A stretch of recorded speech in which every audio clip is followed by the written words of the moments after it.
Gengis Khan, o Destruidor. Ele pôs em marcha a conquista de 1/4 da população mundial. As baixas se contaram aos milhões. Ele queria dominar o mundo. Não importava quanta gente deveria morrer no processo. Quer dizer, essa era a própria guerra relâmpago. Praticamente varreram do mapa toda a população. As histórias de horror do comandante mongol se tornaram legendárias. Mas serão verdadeiras? Investigadores vão colocar a vida de Gengis Khan sob o microscópio e farão testes científicos. Novas evidências arqueológicas vão questionar velhos mitos sobre como ele atacou as grandes cidades do mundo. Um psiquiatra líder vai analisar a personalidade de Gengis Khan para desvendar o que o impulsionou a massacrar milhões e revelar como ele se compara a outros ícones do mau comportamento. Ícones do mau comportamento, Gengis Khan. Na era medieval, não houve ninguém mais perverso do que Gengis Khan. Mongol, analfabeto e nômade, ele conquistou no século XIII o que seria o maior império do mundo, com o dobro do tamanho do Império Romano e 1,5 vezes o tamanho dos Estados Unidos. Sua sangrenta passagem deixou cadáveres da China ao Oriente Médio. Ele foi um dos grandes conquistadores da história, determinado que estava em cumprir o que dizia ser um desígnio divino. Gengis Khan teve uma extraordinária energia para realizar sua visão. Ele queria mudar o mundo, mas ele era psicologicamente complexo. Não convinha a ninguém ser inimigo de Gengis Khan. Para melhor entender Gengis Khan, o psiquiatra David Malott vai examinar sua personalidade e vai posicioná-lo em um gráfico de mau comportamento para revelar onde ele se encaixa entre os outros tiranos da história, como Júlio César e Calígula. Corpos começaram a se empilhar desde cedo. Ainda adolescente, Gengis Khan assassinou um irmão que estava em seu caminho. Depois fez 2 anos de campanha de conquista pela Ásia Central, onde dizem que matou mais de 3 milhões de pessoas. Ele matou quase todos os homens e quase todos os meninos também. Tinha um apetite sexual arrasador e conquistou tudo da China ao Irã. Dizem que as mulheres se suicidavam aos milhares para evitá-lo. Era o protótipo do indesejado. Arrasaram cidades e escravizaram ou mataram a população. E ele usou pessoas como escudo humano. Os relatos são tão radicais que as evidências devem ser questionadas. A fonte principal é um livro chamado História Secreta dos Mongóis, escrito depois de 1277, quando ele morreu. O relato é significativo porque é o mais antigo registro histórico de Gengis Khan e dos mongóis. Chama-se História Secreta, porque foi escrito para ser visto apenas pela realeza mongol. O livro explica a ascensão de Gengis. O propósito, claro, não é mostrá-lo como um psicopata assassino, mas dar uma visão muito aproximada de sua liderança. Mas a História Secreta foi encomendada pelos filhos de Gengis Khan. Eles herdaram o império do pai, então é improvável que o enfoque fosse crítico. As indicações do verdadeiro Gengis Khan começam quando ele era muito jovem. Para avaliar a personalidade de Gengis Khan, vamos olhar bem para sua infância e ver se ela conta quem ele era de verdade. O historiador John Mann vai seguir o livro A História Secreta para verificar sua exatidão. Esta é a paisagem típica que Gengis Khan teria conhecido, de grandes pastos no interior da Mongólia. Estamos perto de onde ele nasceu. E Gengis Khan teria conhecido também o estilo de vida. Quando nasceu por volta de 1160, Gengis Khan cresceu exatamente como estes pastores dos dias atuais, criando ovelhas, iaques e cavalos. Ele deve ter crescido como esse pessoal, habituado a montar, a ordenhar, a espantar lobos. Deve ter sido amarrado à sela até aprender a montar com 3 ou 4 anos. Gengis era mongol, uma das 4 grandes tribos que lutaram durante décadas para dominar as estepes. Era filho de um comandante militar mongol e cresceu em um mundo de dificuldades, conflitos e violência. Segundo a história secreta, quando tinha apenas 9 anos, a vida de Gengis Khan mudou radicalmente. O pai foi assassinado pelos maiores rivais dos mongóis, os tártaros.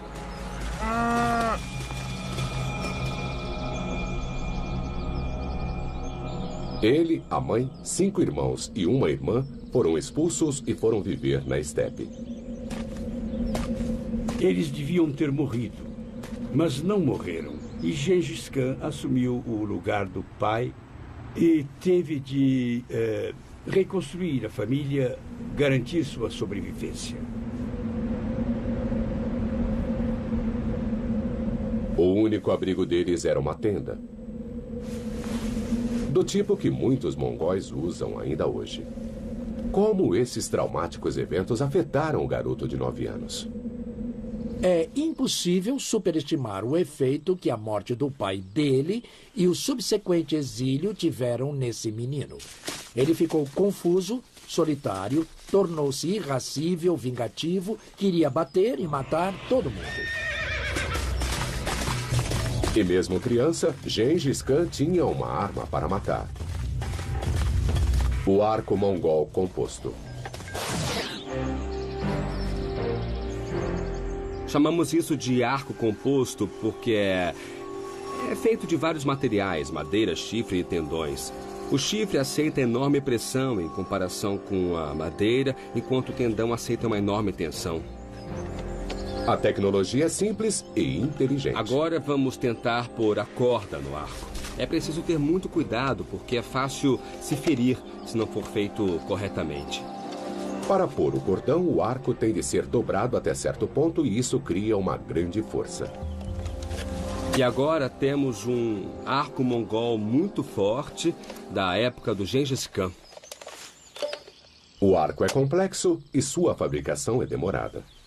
Por que os mongóis se deram a tanto trabalho quando já existia um arco mais simples e perfeitamente adequado havia milhares de anos?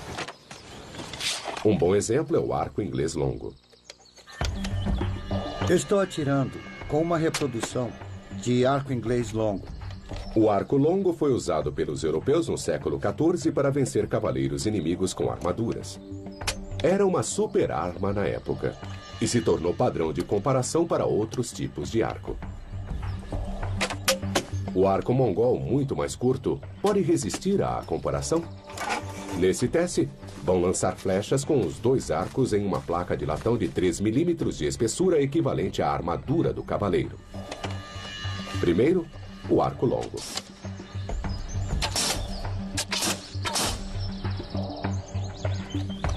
As flechas entraram todas entre 15 e 17 centímetros. Agora, o arco mongol. Todas entraram entre 20 e 22 centímetros. A flecha penetrou 5 centímetros a mais. A compensação do trabalho gasto na produção do arco composto está em que a arma é mesmo mais forte. O poder do arco composto mongol supera o icônico arco longo inglês. E isso sem mencionar que os mongóis lutavam do modo como preferiam, a cavalo. Para atirar dos lados tudo bem, mas muitas vezes você precisa atirar flechas na frente, quando ataca, ou atrás. E o arco longo fica batendo no cavalo o tempo todo. O arco mongol mais curto não bate no cavalo e torna mais mortal o guerreiro mongol, porque é capaz de atirar em qualquer direção, mesmo atacando ou recuando. A devastadora combinação de cavalo e arco criou a super arma mongol. Gengis Khan usaria essa arma para ganhar o mundo. Mas antes, ainda menino, usaria a arma para tomar o controle da própria família. Alguém se interpunha entre Gengis Khan e a posição mais alta. Um meio-irmão. Bagter, o meio-irmão, era mais velho e achava que podia brutalizar o adolescente Gengis. Mas ninguém brutalizava Gengis. Ele matou o próprio irmão.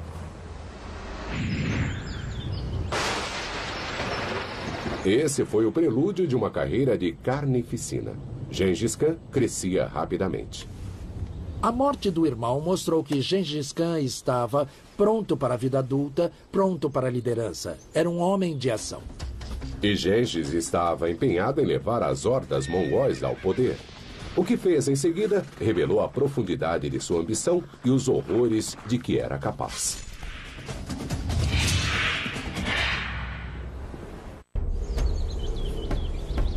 Gengis Khan só tinha 9 anos quando o pai foi assassinado por tártaros. Abandonado por sua própria tribo mongol, ele tinha de fazer amigos poderosos só para sobreviver. Então Gengis resolveu ser amigo de Jamuka, filho de um poderoso chefe. Os dois jovens se tornaram inseparáveis. Juraram ser irmãos de sangue. E segundo a história secreta, isso significou que suas vidas se tornariam uma só. Um jamais deixaria o outro. Um sempre defenderia o outro.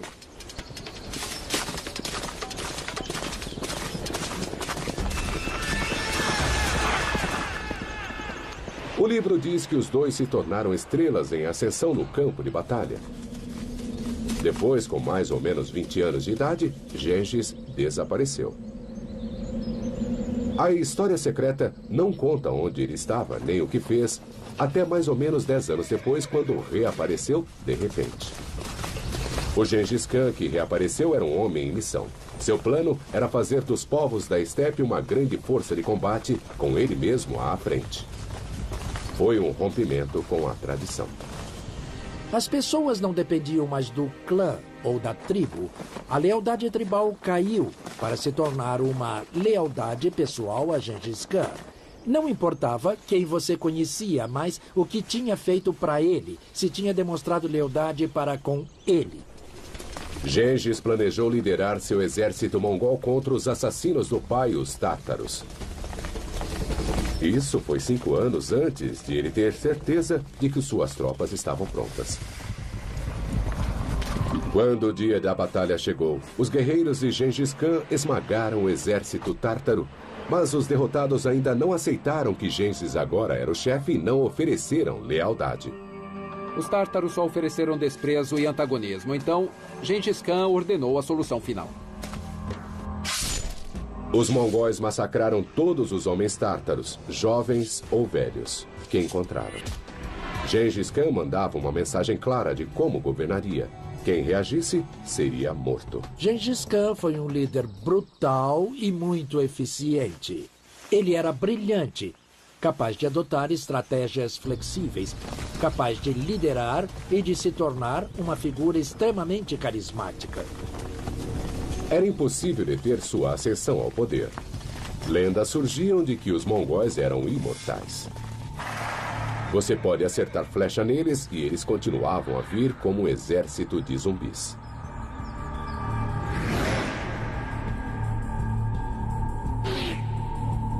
Teriam alguma proteção especial? Os mongóis usavam armaduras de couro com taxas. Será que detinham flechas?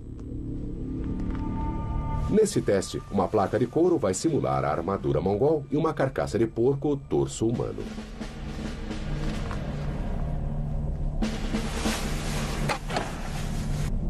A flecha perfura a placa e a caixa torácica. Se isto fosse a caixa torácica de um guerreiro, ele teria sido muito ferido. Claramente, a armadura de couro não basta. Evidências arqueológicas mostram que os mongóis usavam camisas de seda embaixo da armadura. Outra flecha, dessa vez com seda entre o couro e a carcaça.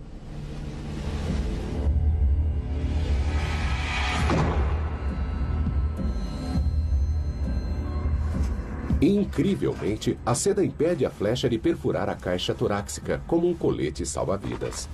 Não há penetração alguma na parede torácica. A seda causou uma espécie de interrupção. Isso aconteceu porque a seda se acomodou à ponta da flecha. A seda reduzia a gravidade do ferimento e o guerreiro provavelmente podia continuar a lutar. Então uma simples camisa de seda fez a sorte balançar em favor dos mongóis.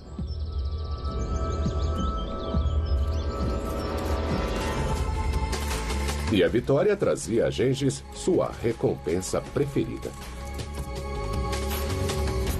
Gengis Khan não queria saber de joias ou ouro como prêmios de guerra. Queria mulheres. Ele tinha uma coleção de imperatrizes, princesas e rainhas de beleza do mesmo jeito que um garoto coleciona figurinhas.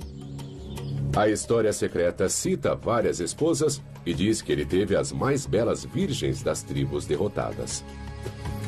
Ele as considerava prêmios de guerra e era insaciável.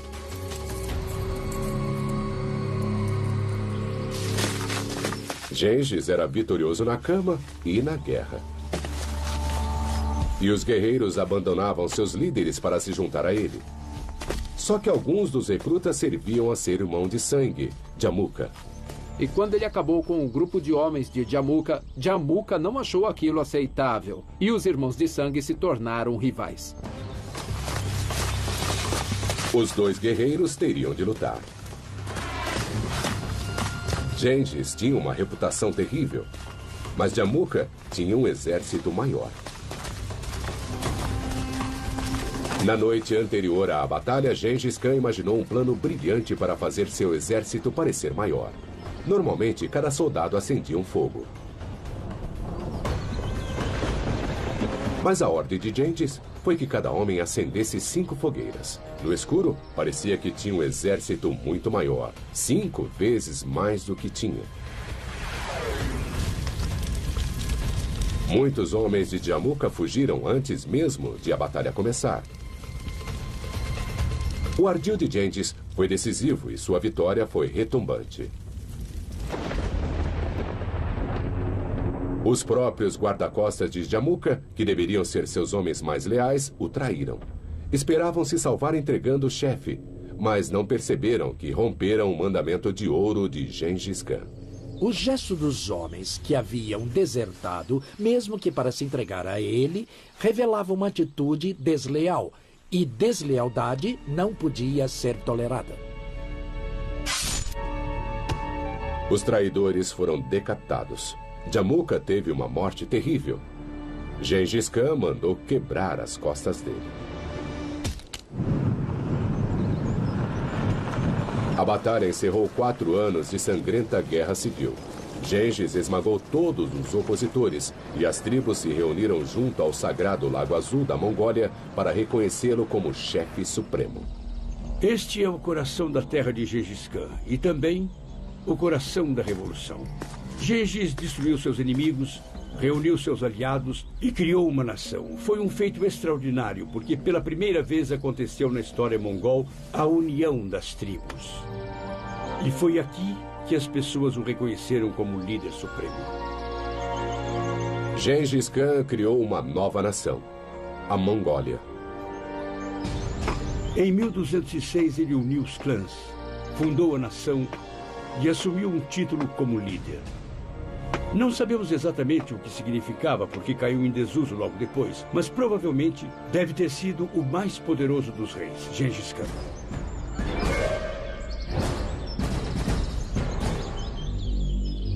Mas Gengis tinha mais do que apenas o apoio das tribos.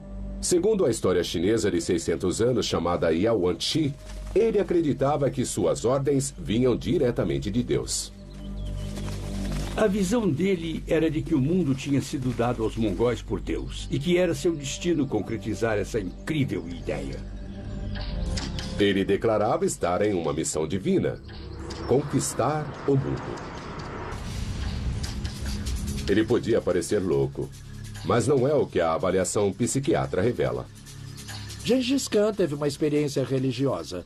Sua visão não mostra que ele fosse psicótico ou desequilibrado. Ele se tornou um líder autoconfiante e era hora de conquistar o mundo.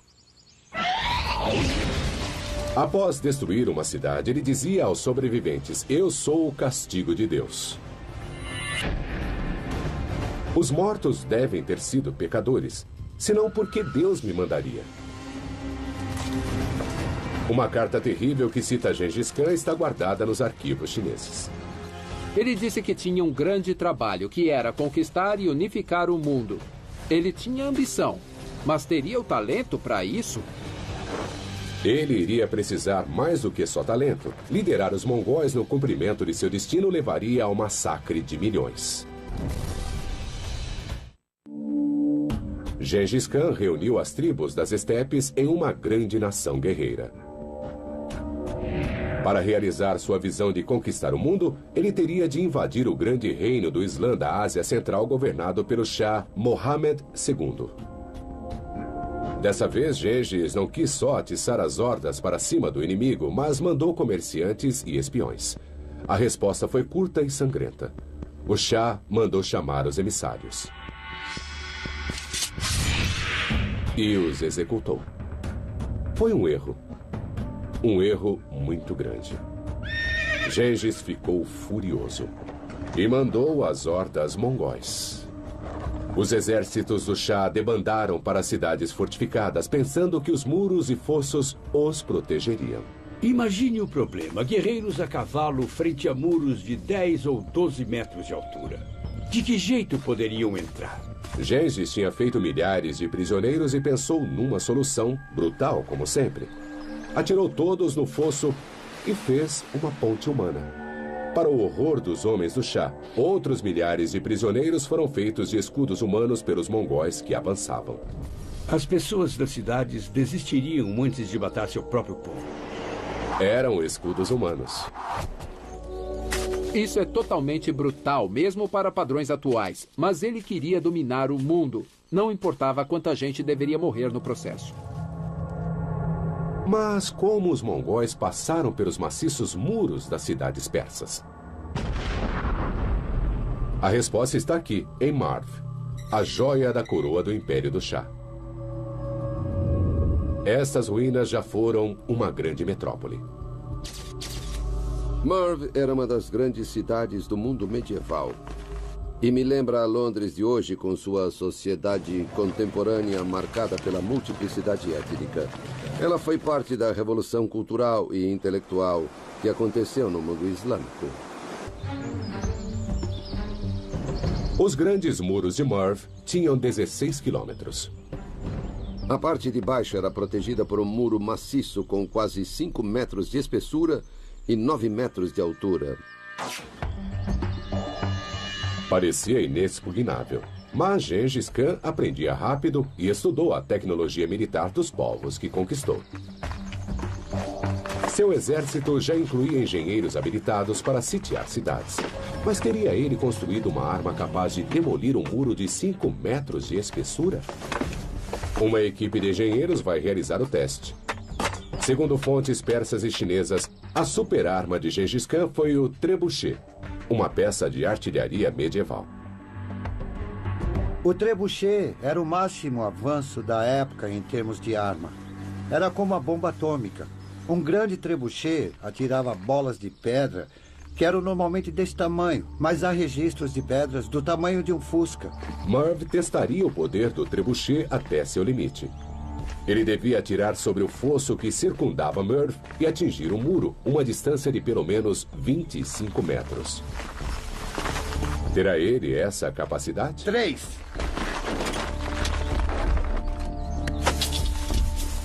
Apenas 20 metros, nem perto do alvo. Tem alguma coisa errada. A pedra subiu e nós queremos distância. É hora de recalcular e de ajustar.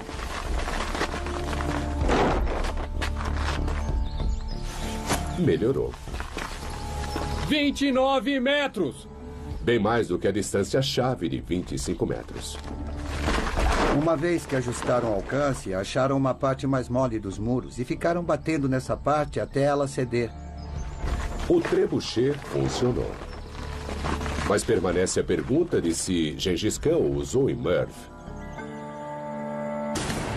Uma antiga fonte afirma que a cidade se rendeu sem resistir. O escritor persa Jubaini, escrevendo 40 anos após o sítio, disse que os guerreiros mongóis simplesmente cavalgaram em volta da cidade por 6 dias e os cidadãos apavorados resolveram abrir as portas da cidade.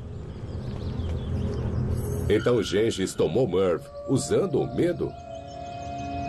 Ou sua catapulta gigante? A evidência arqueológica mostra que atingimos construções e destruímos construções com bolas de catapulta que se cravaram nelas. Isso mostra que Marv sofreu um ataque devastador com armas de sítio.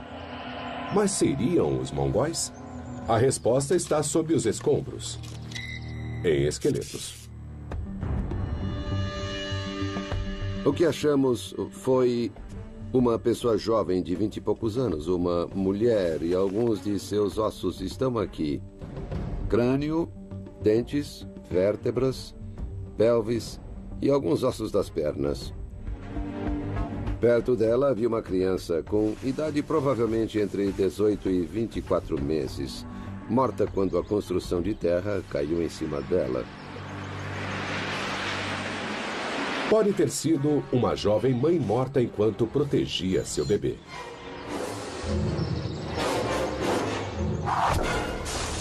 Através da datação científica de fragmentos de barro achados com os esqueletos, os arqueólogos tiveram certeza de que os restos datam exatamente da época da invasão mongol. Estamos vendo uma baixa do sítio dos mongóis. Os mongóis não só apavoraram a cidade até a rendição, arrebentaram tudo para entrar.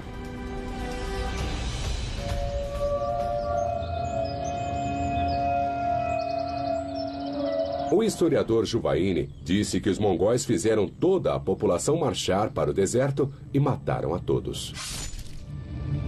Ele disse que cada guerreiro matou 300 pessoas, deixando mais de 1 milhão de mortos no total. Mas esse foi o historiador que inventou a história da rendição de Merv sem guerra. Será certa essa quantidade de mortos? Estudos modernos sobre densidade populacional podem responder e sugerem que Merv jamais poderia ter contido uma população de 1 milhão. Acho que uma boa estimativa da população seria de 150 mil habitantes, no máximo. Então a carnificina deve ter sido da ordem de 100 a 150 mil pessoas.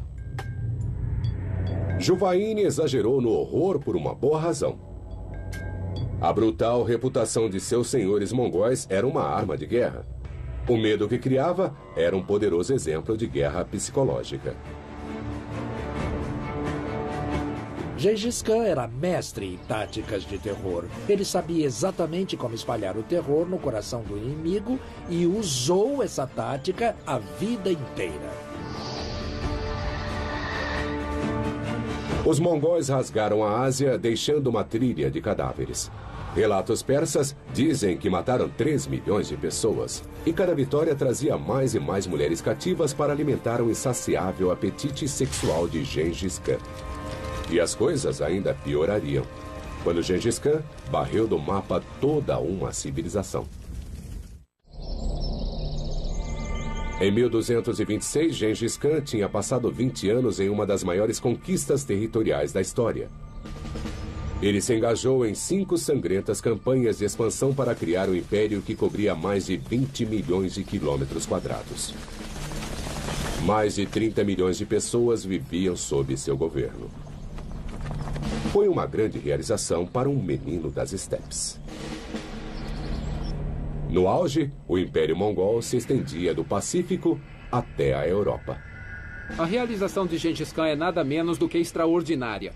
Para fazer um paralelo com os Estados Unidos, temos que imaginar que um escravo analfabeto ganhasse a liberdade, escrevesse a Constituição, libertasse a América e depois conquistasse tudo, do Canadá até o Brasil. Ele deu aos mongóis uma linguagem, leis e alfabetização. Ele criou uma nação unificada que seria uma nação de leis, de gente alfabetizada, de administração centralizada e, no fim, uma nação expansionista. Ele estabeleceu governos nas terras conquistadas, consolidando o que tinha conseguido na Mongólia. Ele construiu um legado. Conquistar é a parte fácil. Governar é muito difícil. E é isso que torna Gengis Khan uma figura tão interessante. Ele não era só de conquistar, depois usava sua criatividade para poder conduzir o vasto império.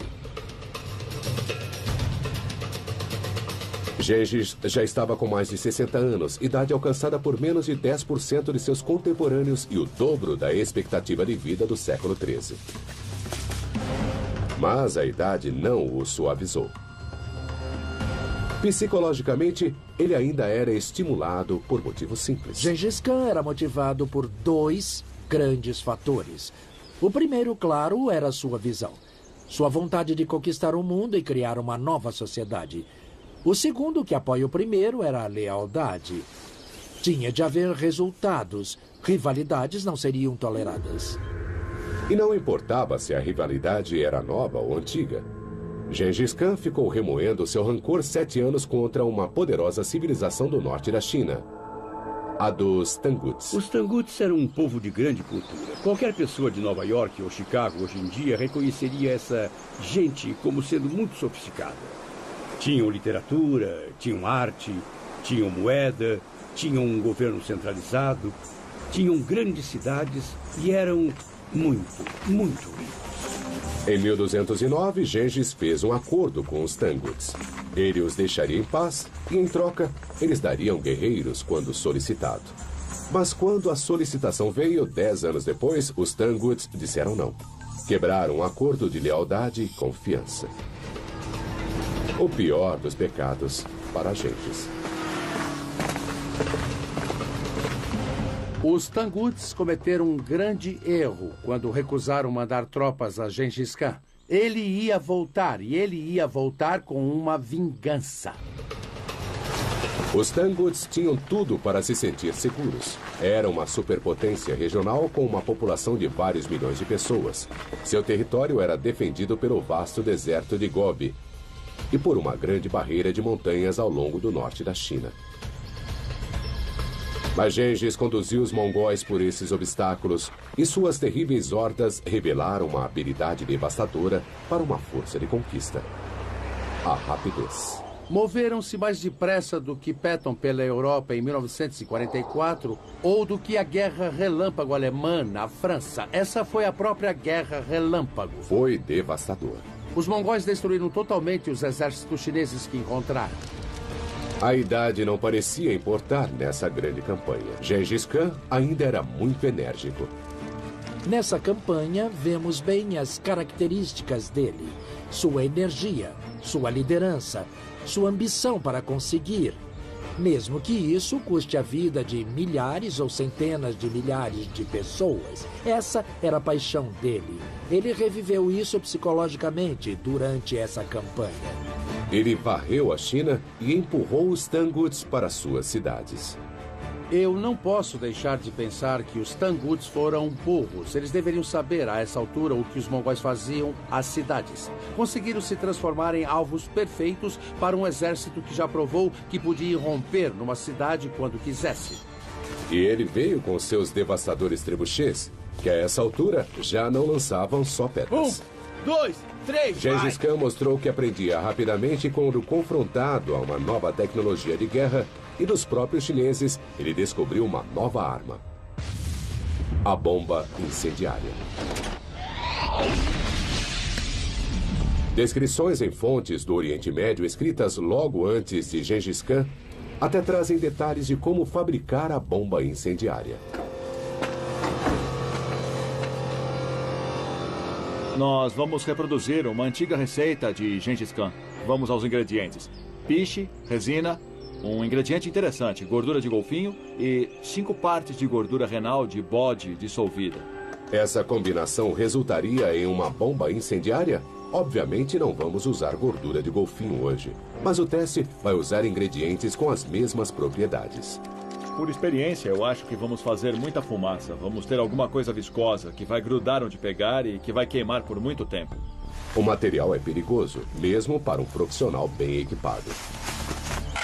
Essa mistura é perigosa. Sempre que se pega e mistura materiais com propriedades químicas diferentes, nós não temos certeza de como vão reagir. Os ingredientes criaram um líquido pegajoso. Uma simples embalagem de argila transforma a coisa em um míssil mortal. Colocamos os ingredientes dentro e vamos acender o pavio. Vamos atirar e ver o que dá.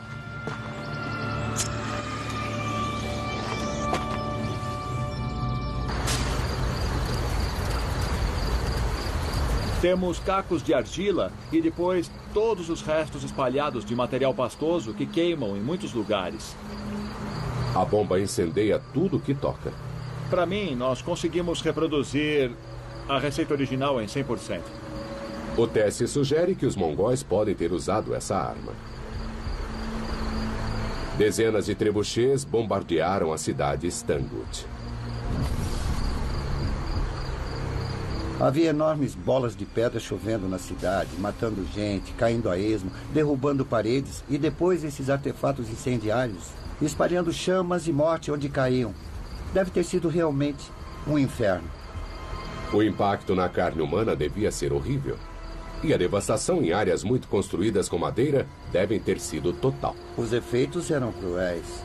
As cidades eram reduzidas a ruínas fumegantes. Os Tanguts não tiveram escolha senão se render. Seu rei foi a Gengis Khan pedir clemência. Mas ele ficou esperando, porque Gengis Khan estava morrendo.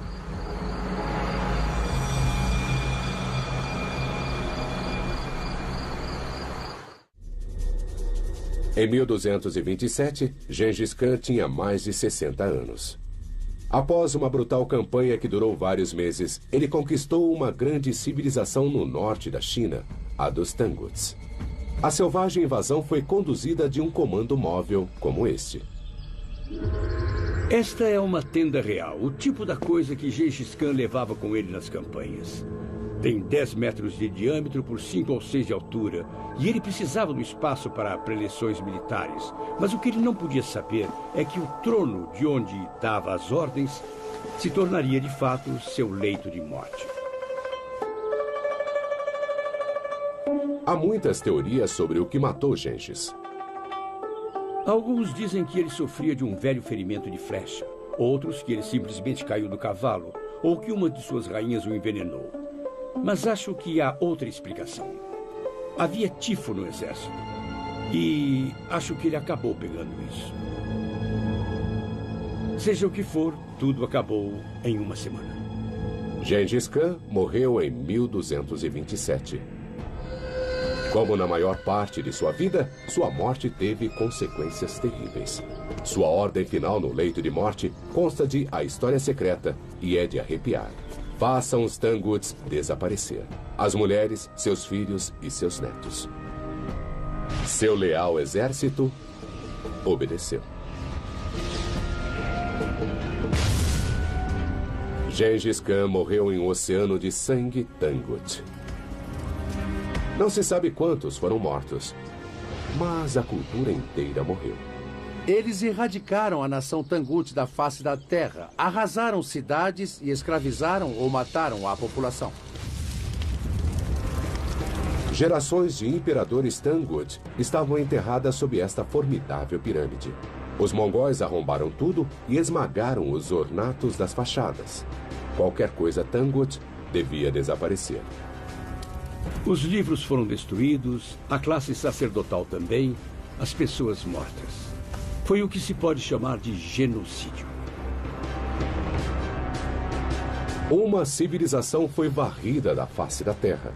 Só o que resta hoje são alguns sinais de sua cultura e as ruínas de grandes túmulos imperiais. Em apenas 21 anos, Gengis Khan passou de camponês analfabeto a construtor do maior império do mundo. No fim, o território controlado pelos mongóis tinha o dobro do Império Romano ou do Império de Alexandre o Grande.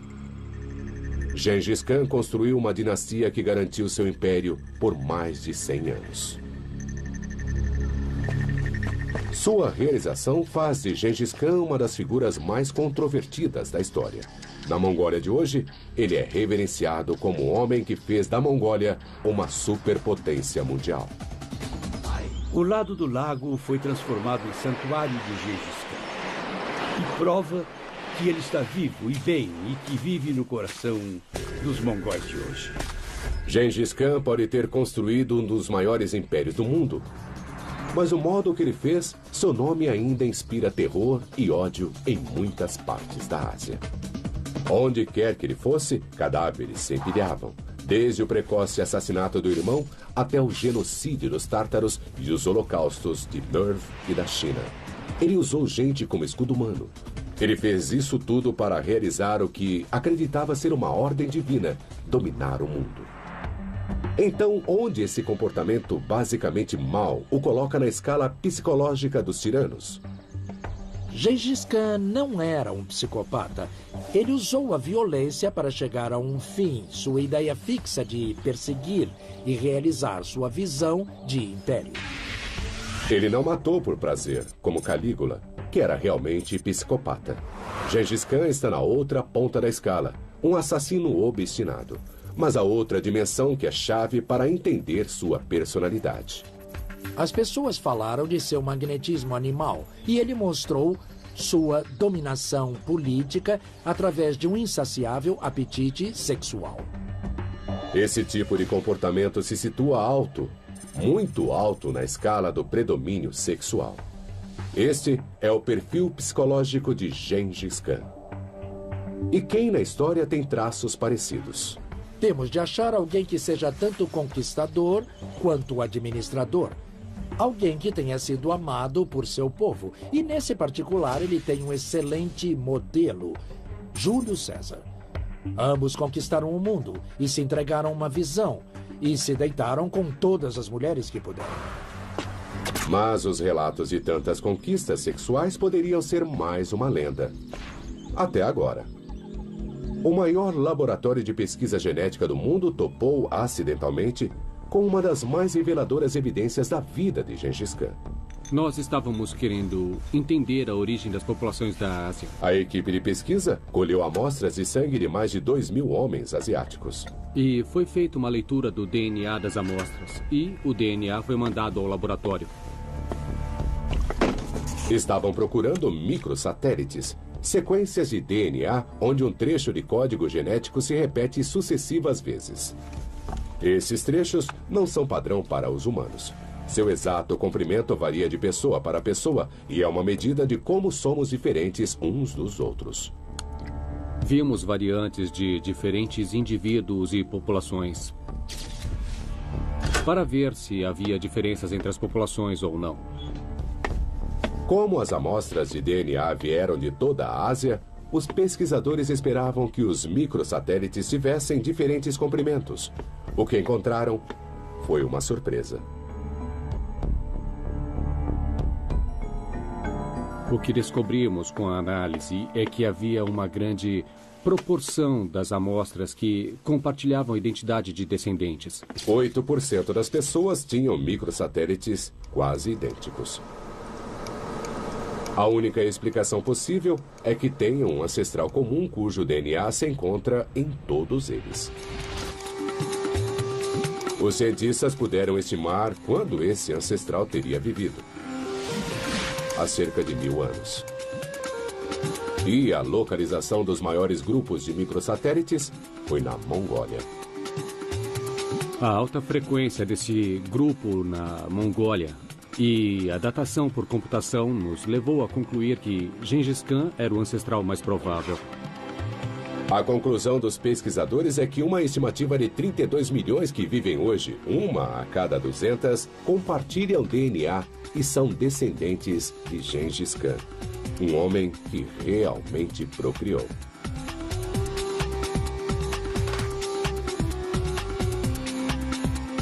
A ironia é que um homem a quem se acreditam assassinatos em massa e a eliminação de uma civilização inteira acabou gerando muito mais vidas do que destruiu.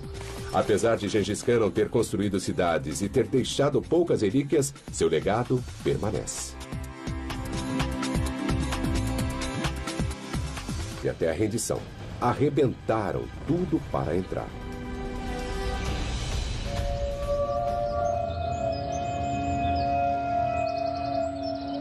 O historiador Juvaini disse que os mongóis fizeram toda a população marchar para o deserto e mataram a todos. Ele disse que cada guerreiro matou 300 pessoas, deixando mais de 1 milhão de mortos no total. Mas esse foi o historiador que inventou a história da rendição de Merv sem guerra. Será certa essa quantidade de mortos? Estudos modernos sobre densidade populacional podem responder e sugerem que Merv jamais poderia ter contido uma população de 1 milhão. Acho que uma boa estimativa da população seria de 150 mil habitantes, no máximo. Então a carnificina deve ter sido da ordem de 100 a 150 mil pessoas. Juvaini exagerou no horror por uma boa razão. A brutal reputação de seus senhores mongóis era uma arma de guerra. O medo que criava era um poderoso exemplo de guerra psicológica. Gengis Khan era mestre em táticas de terror. Ele sabia exatamente como espalhar o terror no coração do inimigo e usou essa tática a vida inteira. Os mongóis rasgaram a Ásia, deixando uma trilha de cadáveres. Relatos persas dizem que mataram 3 milhões de pessoas, e cada vitória trazia mais e mais mulheres cativas para alimentar o insaciável apetite sexual de Gengis Khan. E as coisas ainda piorariam, quando Gengis Khan varreu do mapa toda uma civilização. Em 1226, Gengis Khan tinha passado 20 anos em uma das maiores conquistas territoriais da história. Ele se engajou em 5 sangrentas campanhas de expansão para criar um império que cobria mais de 20 milhões de quilômetros quadrados. Mais de 30 milhões de pessoas viviam sob seu governo. Foi uma grande realização para um menino das estepes. No auge, o Império Mongol se estendia do Pacífico até a Europa. A realização de Gengis Khan é nada menos do que extraordinária.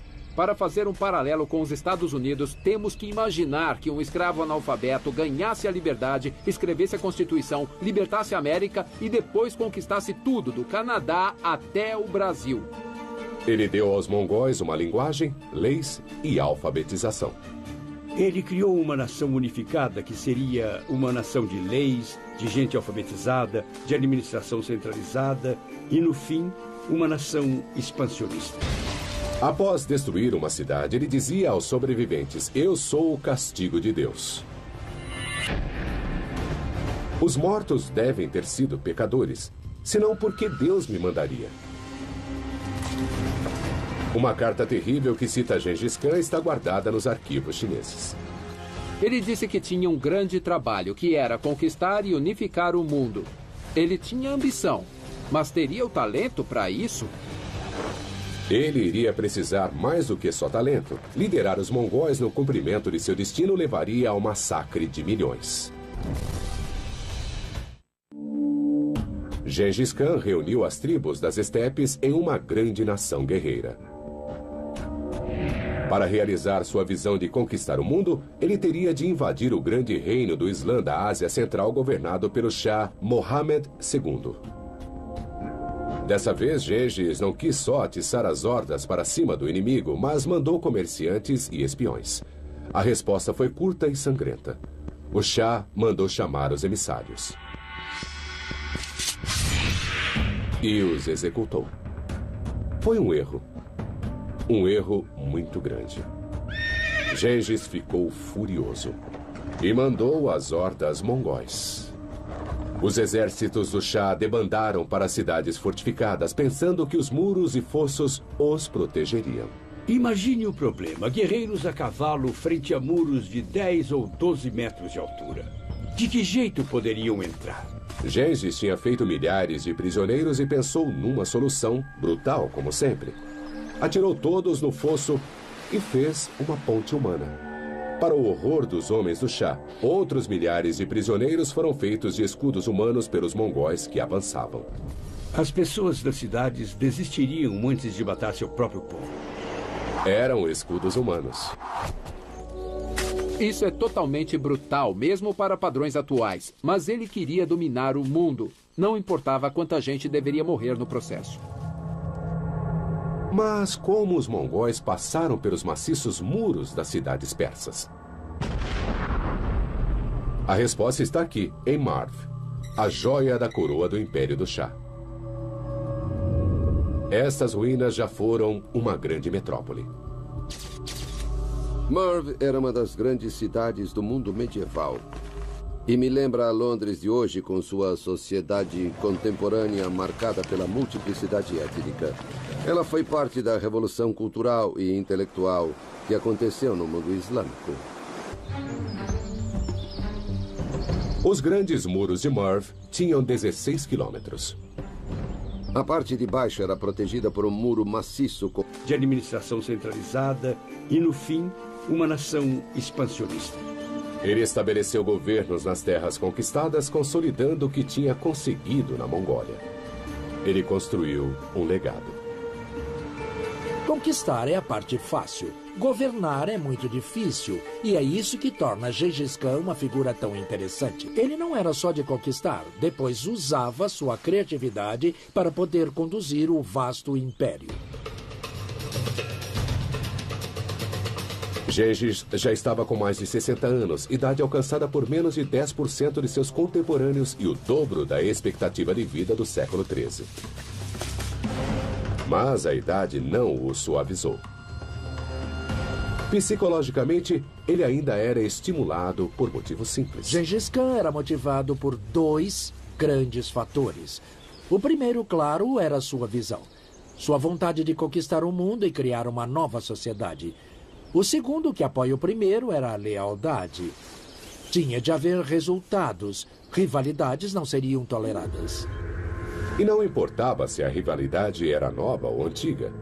Gengis Khan ficou remoendo seu rancor 7 anos contra uma poderosa civilização do norte da China, a dos Tanguts. Os Tanguts eram um povo de grande cultura. Qualquer pessoa de Nova York ou Chicago hoje em dia reconheceria essa gente como sendo muito sofisticada.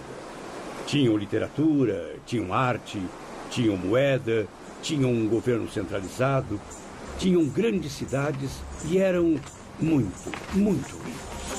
Em 1209, Gengis fez um acordo com os Tanguts. Ele os deixaria em paz e, em troca, eles dariam guerreiros quando solicitado. Mas quando a solicitação veio, 10 anos depois, os Tanguts disseram não. Quebraram um acordo de lealdade e confiança. O pior dos pecados para Gengis. Os Tanguts cometeram um grande erro quando recusaram mandar tropas a Gengis Khan. Ele ia voltar, e ele ia voltar com uma vingança. Os Tanguts tinham tudo para se sentir seguros. Era uma superpotência regional com uma população de vários milhões de pessoas. Seu território era defendido pelo vasto deserto de Gobi e por uma grande barreira de montanhas ao longo do norte da China. Mas Gengis conduziu os mongóis por esses obstáculos e suas terríveis hordas revelaram uma habilidade devastadora para uma força de conquista: a rapidez. Moveram-se mais depressa do que Patton pela Europa em 1944 ou do que a Guerra Relâmpago Alemã na França. Essa foi a própria Guerra Relâmpago. Foi devastador. Os mongóis destruíram antes, no máximo. Então a carnificina deve ter sido da ordem de 100 a 150 mil pessoas. Juvaini exagerou no horror por uma boa razão.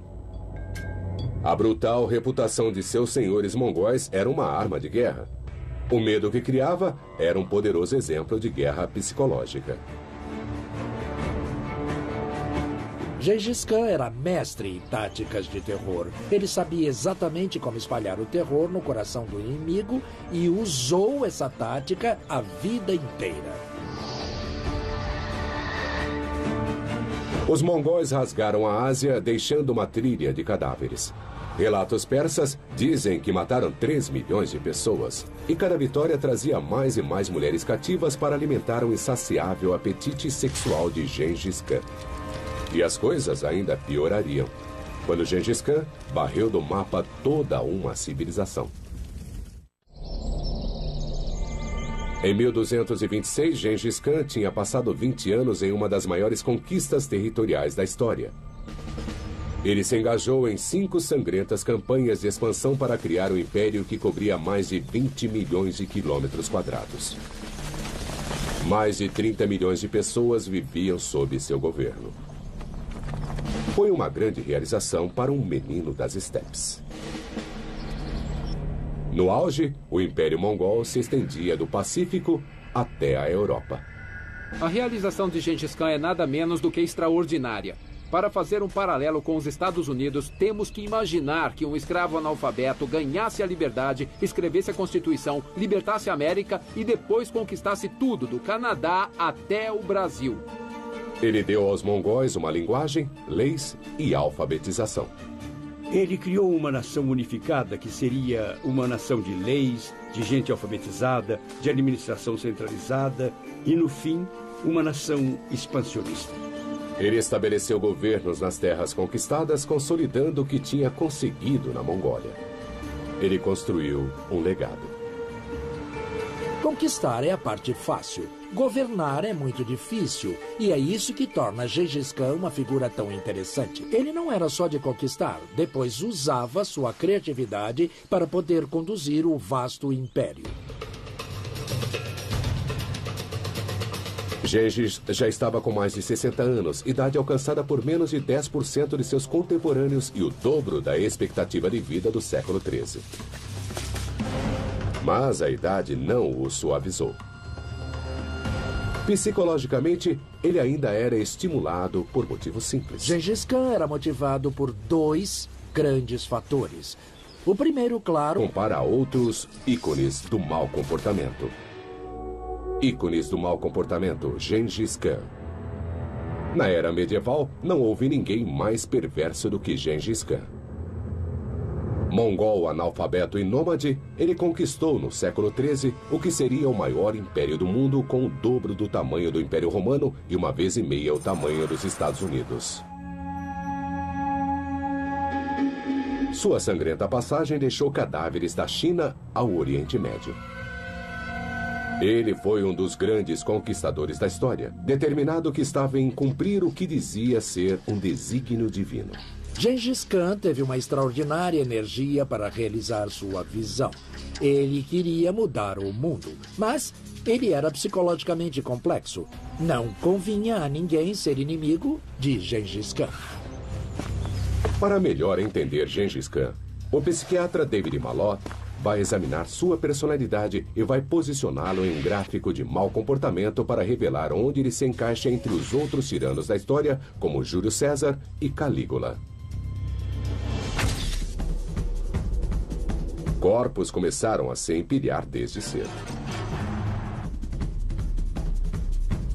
Ainda adolescente, Gengis Khan assassinou um irmão que estava em seu caminho. Depois fez 2 anos de campanha de conquista pela Ásia Central, onde dizem que matou mais de 3 milhões de pessoas. Ele matou quase todos os homens e quase todos os meninos também. Tinha um apetite sexual arrasador e conquistou tudo da China ao Irã. Dizem que as mulheres se suicidavam aos milhares para evitá-lo. Era o protótipo do indesejado. Arrasaram cidades e escravizaram ou mataram a população. E ele usou pessoas como escudo humano. Os relatos são tão radicais que as evidências devem ser questionadas. A fonte principal é um livro chamado História Secreta dos Mongóis, escrito depois de 1277, quando ele morreu. O relato é significativo porque é o mais antigo registro histórico de Gengis Khan e dos mongóis. Chama-se História Secreta, porque foi escrito para ser visto apenas pela realeza mongol. O livro explica a ascensão de Gengis. O propósito, claro, não é mostrá-lo como um psicopata assassino, mas dar uma visão muito aproximada de sua liderança. Mas a História Secreta foi encomendada pelos filhos de Gengis Khan. Eles herdaram o império do pai, então é improvável que o enfoque fosse crítico. As indicações do verdadeiro Gengis Khan começam quando ele era muito jovem. Para avaliar a personalidade humanos pelos mongóis que avançavam. As pessoas das cidades desistiriam antes de matar seu próprio povo. Eram escudos humanos. Isso é totalmente brutal, mesmo para padrões atuais. Mas ele queria dominar o mundo. Não importava quanta gente deveria morrer no processo. Mas como os mongóis passaram pelos maciços muros das cidades persas? A resposta está aqui, em Marv, a joia da coroa do Império do Shah. Estas ruínas já foram uma grande metrópole. Marv era uma das grandes cidades do mundo medieval. E me lembra a Londres de hoje com sua sociedade contemporânea marcada pela multiplicidade étnica. Ela foi parte da revolução cultural e intelectual que aconteceu no mundo islâmico. Os grandes muros de Merv tinham 16 quilômetros. A parte de baixo era protegida por um muro maciço com quase 5 metros de espessura e 9 metros de altura. Parecia inexpugnável, mas Gengis Khan aprendia rápido e estudou a tecnologia militar dos povos que conquistou. Seu exército já incluía engenheiros habilitados para sitiar cidades. Mas teria ele construído uma arma capaz de demolir um muro de 5 metros de espessura? Uma equipe de engenheiros vai realizar o teste. Segundo fontes persas e chinesas, a super-arma de Gengis Khan foi o trebuchet, uma peça de artilharia medieval. O trebuchet era o máximo avanço da época em termos de arma. Era como a bomba atômica. Um grande trebuchet atirava bolas de pedra que eram normalmente desse tamanho, mas há registros de pedras do tamanho de um fusca. Merv testaria o poder do trebuchet até seu limite. Ele devia atirar sobre o fosso que circundava Merv e atingir um muro, uma distância de pelo menos 25 metros. Terá ele essa capacidade? 3.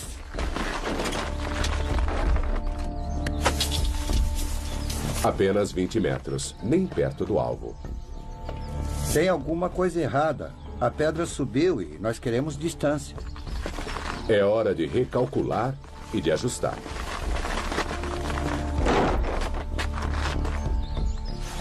Melhorou. 29 metros!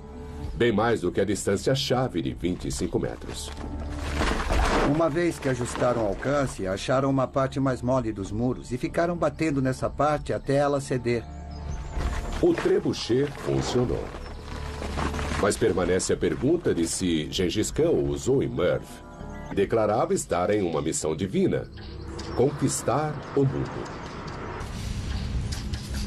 Ele podia parecer louco, mas não é o que a avaliação psiquiatra revela. Gengis Khan teve uma experiência religiosa. Sua visão não mostra que ele fosse psicótico ou desequilibrado. Ele se tornou um líder autoconfiante e era hora de conquistar o mundo. Após destruir uma cidade, ele dizia aos sobreviventes: "Eu sou o castigo de Deus." Os mortos devem ter sido pecadores, senão porque Deus me mandaria. Uma carta terrível que cita Gengis Khan está guardada nos arquivos chineses. Ele disse que tinha um grande trabalho, que era conquistar e unificar o mundo. Ele tinha ambição, mas teria o talento para isso? Ele iria precisar mais do que só talento. Liderar os mongóis no cumprimento de seu destino levaria ao massacre de milhões. Gengis Khan reuniu as tribos das estepes em uma grande nação guerreira. Para realizar sua visão de conquistar o mundo, ele teria de invadir o grande reino do Islã da Ásia Central governado pelo Shah Mohammed II. Dessa vez, Gengis não quis só atiçar as hordas para cima do inimigo, mas mandou comerciantes e espiões. A resposta foi curta e sangrenta. O Shah mandou chamar os emissários e os executou. Foi um erro. Um erro muito grande. Gengis ficou furioso e mandou as hordas mongóis. Os exércitos do Shah debandaram para cidades fortificadas, pensando que os muros e fossos os protegeriam. Imagine o problema: guerreiros a cavalo frente a muros de 10 ou 12 metros de altura. De que jeito poderiam entrar? Gengis tinha feito milhares de prisioneiros e pensou numa solução, brutal como sempre. Atirou todos no fosso e fez uma ponte humana. Para o horror dos homens do Shah, outros milhares de prisioneiros foram feitos de escudos humanos pelos mongóis que avançavam. As pessoas das cidades desistiriam antes de matar seu próprio povo. Eram escudos humanos. Isso é totalmente brutal, mesmo para padrões atuais. Mas ele queria dominar o mundo. Não importava quanta gente deveria morrer no processo. Mas como os mongóis passaram pelos maciços muros das cidades persas? A resposta está aqui, em Marv, a joia da coroa do Império do Shah. Estas ruínas já foram uma grande metrópole. Marv era dias atuais criando ovelhas, iaques e cavalos. Ele deve ter crescido como esse pessoal, habituado a montar, a ordenhar, a espantar lobos. Deve ter sido amarrado à sela até aprender a montar com 3 ou 4 anos. Gengis era mongol. Uma das 4 grandes tribos que lutaram durante décadas para dominar as estepes. Era filho de um comandante militar mongol e cresceu em um mundo de dificuldades, conflitos e violência. Segundo a história secreta, quando tinha apenas 9 anos, a vida de Gengis Khan mudou radicalmente. O pai foi assassinado pelos maiores rivais dos mongóis, os tártaros.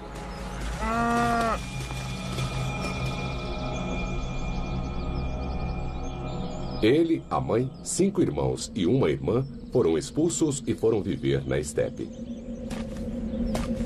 Eles deviam ter morrido, mas não morreram. E Gengis Khan assumiu o lugar do pai e teve de reconstruir a família, garantir sua sobrevivência.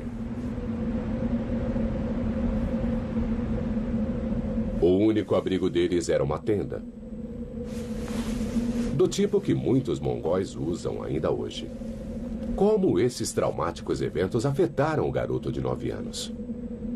É impossível superestimar o efeito que a morte do pai dele e o subsequente exílio tiveram nesse menino. Ele ficou confuso, solitário, tornou-se irascível, vingativo, queria bater e matar todo mundo. E mesmo criança, Gengis Khan tinha uma arma para matar. O arco mongol composto. Chamamos isso de arco composto porque é feito de vários materiais, madeira, chifre e tendões. O chifre aceita enorme pressão em comparação com a madeira, enquanto o tendão aceita uma enorme tensão. A tecnologia é simples e inteligente. Agora vamos tentar pôr a corda no arco. É preciso ter muito cuidado, porque é fácil se ferir se não for feito corretamente. Para pôr o cordão, o arco tem de ser dobrado até certo ponto e isso cria uma grande força. E agora temos um arco mongol muito forte da época do Gengis Khan. O arco é complexo e sua fabricação é demorada. Por que os mongóis se deram a tanto trabalho quando já existia um arco mais simples e perfeitamente adequado havia milhares de anos? Um bom exemplo é o arco inglês longo. Os esqueletos, os arqueólogos tiveram certeza de que os restos datam exatamente da época da invasão mongol. Estamos vendo uma baixa do sítio dos mongóis. Os mongóis não só apavoraram a cidade até a rendição, arrebentaram tudo para entrar.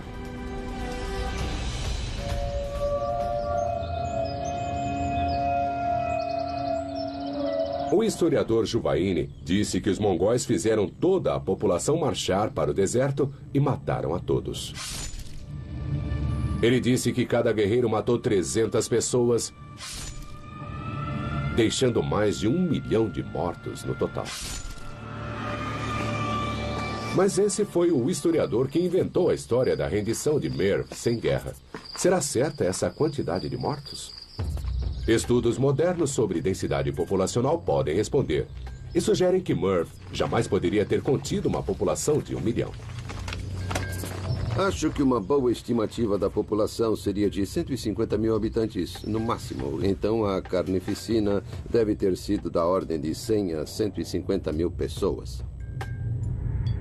Juvaini exagerou no horror por uma boa razão. A brutal reputação de seus senhores mongóis era uma arma de guerra. O medo que criava era um poderoso exemplo de guerra psicológica.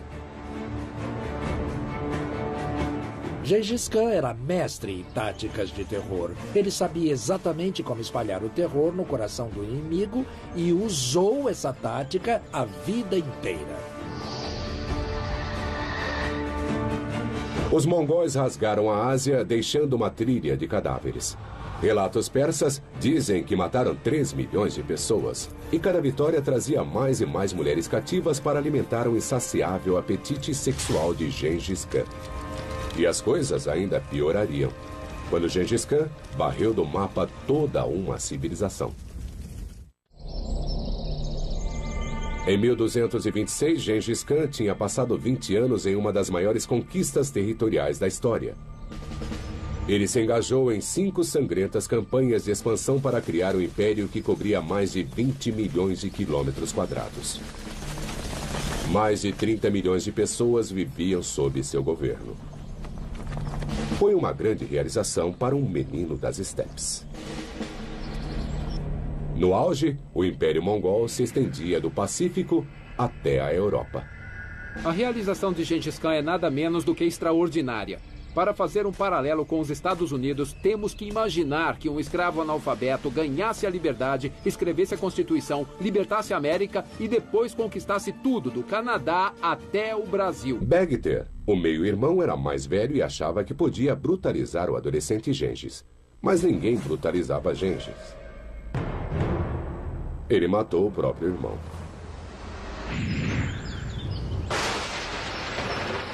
Esse foi o prelúdio de uma carreira de carnificina. Gengis Khan crescia rapidamente.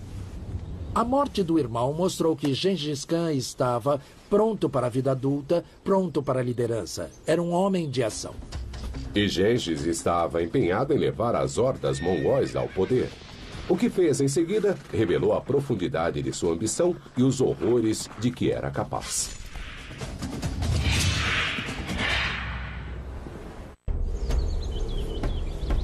Gengis Khan só tinha 9 anos quando o pai foi assassinado por tártaros. Abandonado por sua própria tribo mongol, ele tinha de fazer amigos poderosos só para sobreviver. Então Gengis resolveu ser amigo de Jamuka, filho de um poderoso chefe. Os dois jovens se tornaram inseparáveis. Juraram ser irmãos de sangue. E, segundo a história secreta, isso significou que suas vidas se tornariam uma só. Um jamais deixaria o outro. Um sempre defenderia o outro.